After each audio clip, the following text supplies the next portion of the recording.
வணக்கம். இந்த வீடியோவில் சற்று முன் தமிழக அரசு ஊழியர்கள் ஓய்வூதியர்களுக்கு சார்ந்து 11 முக்கிய அறிவிப்பு முதலமைச்சர் விஜய் வெளியீடு சார்ந்து தகவலை பார்க்கலாம். இந்த வீடியோவை தொடர்ந்து பார்க்குறதுக்கு முன்னாடி நம்ம சேனலை சப்ஸ்கிரைப் பண்ணாதவங்க சப்ஸ்கிரைப் பண்ணிக்கோங்க. தமிழ்நாடு முதலமைச்சராக பொறுப்பேற்றுள்ள ஜோசப் விஜய் அவர்கள் தற்போது வரையில் அரசு ஊழியர்கள் பயன்பெறக்கூடிய வகையில் பல அறிவிப்புகளை வெளியிட்டிருக்கிறார். தமிழ்நாடு முதலமைச்சராக ஜோசப் விஜய் அவர்கள் பொறுப்பேற்றவுடன் அரசு ஊழியர்களுக்கு முதல் அறிவிப்பாக 58% இருந்த அகவிலைப்படியை 60% உயர்த்தினார். மேலும் ஜனவரி, பிப்ரவரி, மார்ச், ஏப்ரல் ஆகிய 4 மாதங்களுக்கான அகவிலைப்படி நிலுவைத் தொகை மே மாத சம்பளத்துடன் சேர்த்து வழங்கப்படும் என்றும் அறிவித்தார்.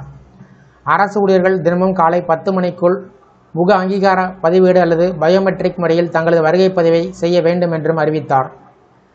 மனிதவள மேலாண்மை துறையில் 2026 ஜூன் 1 முதல் இந்த புதிய நடைமுறை வந்திருக்கிறது. அரசு அலுவலகத்தில் வெளிப்படைத்தன்மை உறுதி செய்வதற்கும் முறையான வருகை பதிவை கண்காணிப்பதற்கும் இந்த நடவடிக்கை எடுக்கப்பட்டிருக்கிறது. அதேபோல டாப்ஸ் ஓய்வூதிய திட்ட இறுதி விதிமுறைகள் வெளியிடப்படும் வரையில் கடந்த ஜனவரி 1ஆம் தேதிக்கு பிறகு ஓய்வு பெற்ற அரசு ஊழியர்கள், ஆசிரியர்களுக்கு மட்டும் அடிப்படை சம்பளத்தில் 30% அல்லது ரூபாய் 10,000 இதில் அது அதிகமோ அந்த தொகை இடைக்கால நிவாரணமாக வழங்கப்படும் என்று தமிழ்நாடு அரசு அறிவித்தது. இந்த நிலையில் அடுத்ததாக அரசு ஊழியர்களுக்கு எந்த மாதிரியான அறிவிப்பு வெளிவரும் என்ற ஆவல் ஏற்பட்டிருக்கிறது. இந்த நிலையில் தவேகா வெளியிட்ட தேர்தல் அறிக்கையில் உள்ள அரசு ஊழியர்கள், ஆசிரியர்களுக்கான அறிவிப்பு என்ன என்பது சார்ந்து பார்ப்போம். அரசு ஊழியர்களின் நீண்டகால கோரிக்கையான பழைய ஓய்வூதிய திட்டத்தை மீண்டும் செயல்படுத்துவது குறித்து தவேகா அரசு கனிவுடன் பரிசீலித்து மதிப்பீடு செய்யும். 5 ஆண்டுகள் அல்லது அதற்கு மேல் பணியாற்றிய தற்காலிக ஆசிரியர்கள், செவிலியர்கள், பணியாளர்கள் அனைவரும் தவேகா அரசால் பணி நிரந்தரம் செய்யப்படுவர். பதவி உயர்வில் ஊழல் ஒழிக்கப்படும். அரசு ஊழியர்களுக்கான இடமாற்றங்கள் முற்றிலும் வெளிப்படையான முறையில் கால வரையறைக்கு உட்பட்டு நடத்தப்படும். அரசு போலீஸ் பணியாளர்கள், பள்ளி ஆசிரியர்கள், கல்லூரி பேராசிரியர்கள் உள்ளிட்ட அரசு ஊழியர்களின் உரிமைகளை பாதுகாக்கவும் அவர்களின் நலன்களை உறுதிப்படுத்தவும் ரூபாய் 5000 கோடி ஒதுக்கீட்டுடன் அரசு ஊழியர் நல வாரியம் அமைக்கப்படும். ஒன்றிய அரசு அறிவித்தவுடன் அரசு ஊழியர்களுக்கு பயனளிக்கும் வகையில் 8வது ஊதியக் குழுவை மாநிலத்தில் உடனடியாக தவேகா அரசு அமல்படுத்தும். காவலர் நலத்திட்டம், காவலர் நலம் மற்றும் வேலை சீர்திருத்த சட்டம் கொண்டுவரப்பட்டு சுழற்சி முறையில் வார விடுமுறை அளிக்கப்படும்.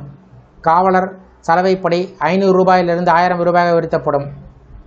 சட்டம் ஒழுங்கை காக்கும் பணியில் துணிச்சலாக செயல்பட்டு உயிரிழக்கும் காவலர்களை கௌரவப்படுத்தும் வகையில் அவர்களின் குடும்பத்தினருக்கு 1 கோடி ரூபாய் கௌரவ ஊதியமாக வழங்கப்படும்.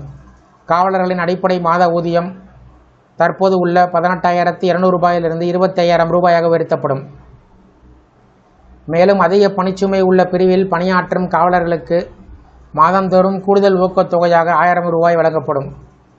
தமிழகத்தில் விஐபிக்களின் வீடுகளில் விதிமுறைக்கு மாறாக ஆர்டர்லிகளாக காவலர்களை பணியமர்த்தும் முறை நிறுத்தப்படும். பெண் காவலர்கள் பந்தோபஸ்து பணியில் ஈடுபடுத்தப்படுவது நிறுத்தப்படும். அவர்கள் முன்கள காவலர்களாக பணியமர்த்தப்படுவது உறுதி செய்யப்படும். தமிழ்நாடு ஆசிரியர் பாதுகாப்பு சட்டம் கொண்டுவரப்பட்டு தற்காலிகமாக பணியாற்றும் ஆசிரியர்களில் 5 வருடங்களை நிறைவு செய்திருப்பவர்கள் நிரந்தர ஆசிரியர்களாக மாற்றப்படுவார்கள்.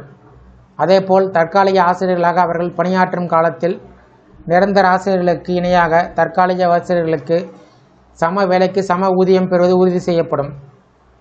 ஊதிய உயர்வு அனைத்து அங்கன்வாடி பணியாளர்களுக்கும் கிரேடு டி அரசு பணி ஊழியராக மாற்றப்பட்டு அதன் அடிப்படையில் அவர்களுக்கு மாதம் 18,000 ரூபாய் ஊதியம் வழங்கப்படும். அதேபோல் அங்கன்வாடி உதவியாளர்களுக்கு சுகாதார விழிப்புணர்வு பணிகளை மேற்கொள்ளும் ஆசா பணியாளர்களுக்கு மாத ஊதியம் 1000 ரூபாய் என்பது உறுதி செய்யப்படும். ஓய்வூதிய பலன் 20 வருடங்கள் பணி நிறைவு செய்துள்ள அங்கன்வாடி மற்றும் ஆசா பணியாளர்கள் 15 லட்சம் ரூபாய் ஓய்வூதிய பலனாக பெறுவது உறுதி செய்யப்படும். பணியிலிருந்து ஓய்வு பெறும் தூய்மை பணியாளர்களுக்கு மாதம் 4000 ரூபாய் ஓய்வூதியம் அளிக்கப்படும். இவ்வாறு தவேகா தேர்தல் அறிக்கையில் தெரிவிக்கப்பட்டிருக்கிறது. தேர்தல் அறிக்கையில் குறிப்பிட்டுள்ள அறிவிப்பின் அடிப்படையில் அடுத்த கட்ட அறிவிப்பு இருக்கும் என்று எதிர்பார்க்கப்படுகிறது. இந்த வீடியோ குறித்த உங்களோட கருத்துக்களை கமெண்ட் செக்ஷனில் பதிவு பண்ணுங்கள். இந்த வீடியோ பிடிச்சிருந்தா வீடியோக்கு ஒரு லைக் பண்ணுங்கள். இந்த வீடியோ அனைவருக்கும் ஷேர் பண்ணுங்கள். நன்றி.